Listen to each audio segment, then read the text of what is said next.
Today is December 17th, 2014. Sony cancels theatrical release of The Interview on Christmas. With theater chains defecting en masse, Sony Pictures Entertainment has pulled the planned Christmas Day release of The Interview.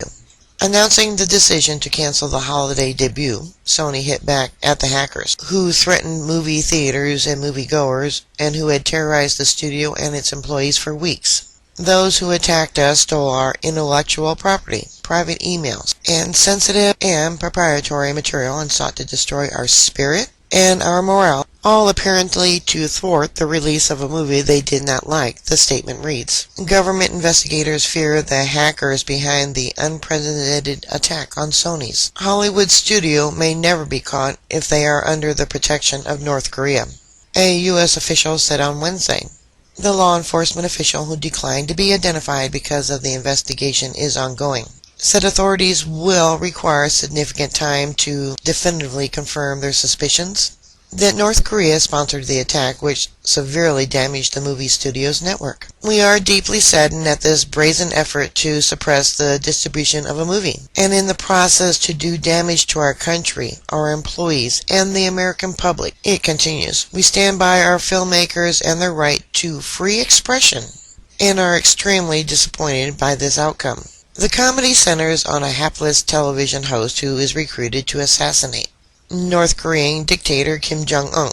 The country has condemned the film, and some cybersecurity experts believe that it played a role in the hack attack on the studio.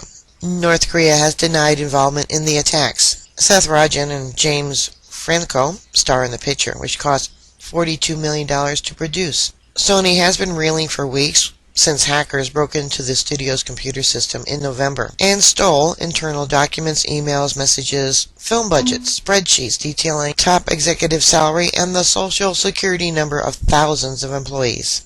The documents and records were subsequently leaked online, setting off a firestorm of media coverage.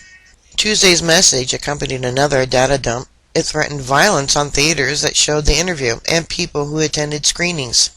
The world will be full of fear, the message reads. Remember, the 11th of September 2001. We recommend you keep yourself distanced from the places at that time. If your house is nearby, you better leave. In response, Expedition Industry Lobby and ARM, the National Association of Theater Owners, said its members must decide individually whether or not to release the picture. And Sony said it would respect theater owners' decisions not to exhibit The Interview. That set off a cascade of cancellations. The bulk of the country's 10 largest theater chains, a group that includes AMC, Regal, Cinemark, Carmike, and Southern Theaters, announced they would delay showing the picture, or would drop it altogether. In statements, many of the theater chains suggest that Sony's lack of confidence in the film prompted their decision.